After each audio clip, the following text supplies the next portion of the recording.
Aesthetically speaking, Coraline is one of my favorite films. I was a kid when I first saw it, and I got lost in its world quickly. Certain pieces of it have been etched into my brain. For example, I never forgot about the gravy train. I don't know why, but it just stayed in my mind for all these years. While many movies from my childhood don't retain that same magic for me, this one does. Or maybe that's not quite right. Because even though I still get lost in the world, I'm able to admire it in a whole new way. Now, when I look at all this, I can't help but think about how it was made. About all the work that went into making this a reality. So that's what I want to talk about today. About the artistry, craftsmanship, and mastery that went into making this beautiful film possible.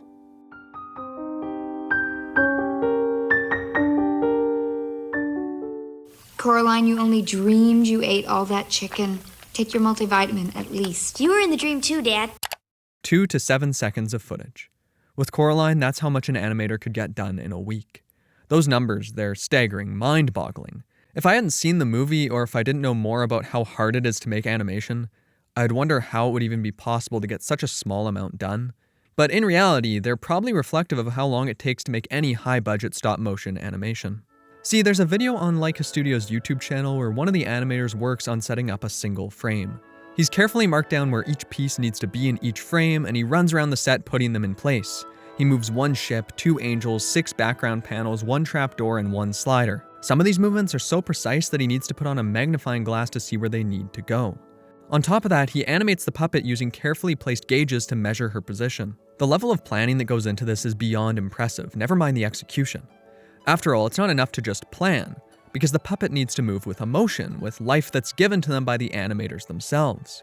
In the end, this shot includes 277 frames, so this man had to do this at least 277 times. There's so little room for error, too. After all, what happens if something goes off course halfway through the shot and he doesn't notice? The film is on a schedule, on a budget. There simply isn't room for many mistakes like that. The film has plenty more of these bombastic set pieces and sections, too. In fact, it's one of the brilliant ways the film separates its regular world from the fantastical world that the other mother has constructed. Where Coraline's normal father taps his keyboard as he struggles to write up chapters for his garden catalog, the other father plays an impressive piece for his daughter on a different kind of keyboard. But once he talks about his mice in the real world, but in the other world they put on a spectacular circus show. There's the orchard, the theater, the dinner. If there's something in the real world, it's reflected in the other world. But where the original version is muted, the reflection is marvelous. While the enormous feats of animation are a big part of this contrast between the worlds, the color palette manages to communicate a lot too. In the real world, the colors are muted, dull, bland. But in the other world, most things are striking and saturated. At least until it all begins to crumble. But even if these colors aren't so vibrant, there's still an energy to them that's lacking in the real world.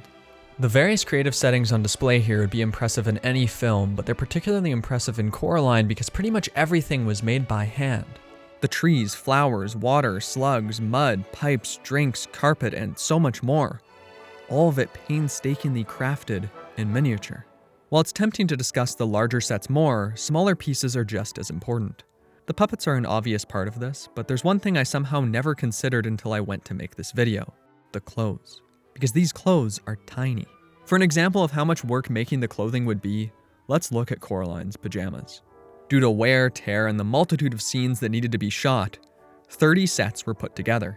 Each of these needed to be identical down to the smallest detail, sewn with needles that are about as thin as a sheet of paper. Beyond that, it would take Deborah Cook, the costume designer for the film, 6 to 8 weeks to finish a conceptual version for one outfit.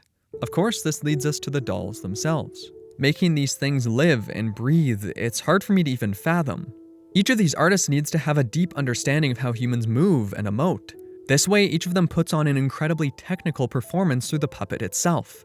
It's a wonder that so many artists can work on different scenes and that, even after all these pieces are put together, each of these characters still moves in their own way across the movie's whole run. Voice acting and writing is a big part of this as well, because the voice actors and writers give the animators and audience a very important aspect of the character: their voice. From there, the animators can make that voice come to life even more. But how do the dolls manage to deliver all these lines? I mean, how do their mouths take on all these shapes, and how do they have so many expressions? Well, that comes down to the technology that was used to make Coraline possible. The lower half of each doll's face could be removed and replaced with various molds. These molds were made using 3D printing, which, as far as I know, was never done before this film. This way, 6,333 faces were printed, allowing the puppets to display around 207,000 facial expressions. Without this unique application of technology, the animators would have been far more limited, and I have no doubt that the puppets wouldn't have been able to emote anywhere near as well. But faces aren't everything. After all, the puppet's whole body needs to move, and that comes down to the puppet designers, the people who make all these poses possible. The skeletons of the puppets, the armatures, are incredibly small, composed of carefully considered screws, joints, hinges, balls, blocks, and magnets packed together. All this is to say that the world of Coraline may feel big, but every piece of it is exceptionally small in a way that's hard to really hold in my head through the film's entire run. I mean, it's hard to comprehend that each piece of these puppets is built with such consistent detail that they still look great even when they're scaled up. That's what I love about stop-motion animation in particular, though. There's something tangible to everything here because it is real. This wasn't made on a computer. This wasn't drawn on a sheet of paper. These sets and characters, you could walk around in them or pick them up in your hands. That reality makes practicality particularly important because how are these puppets going to get moved around in their shots? Of course, there are people in charge of this, even if they're invisible.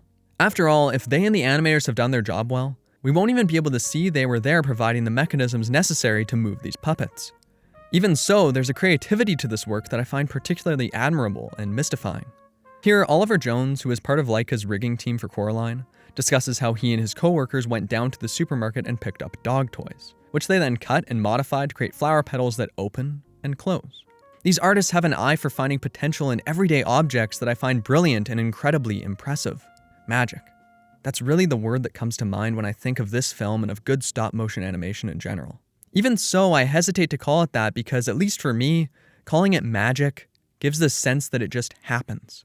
But it doesn't. So much goes into each step of this process, into each movement, expression, outfit, set, stage, and shot. Films like these are only possible because of the people who work on them, because of their patience, their hard work, their creativity, and their drive to make something beautiful.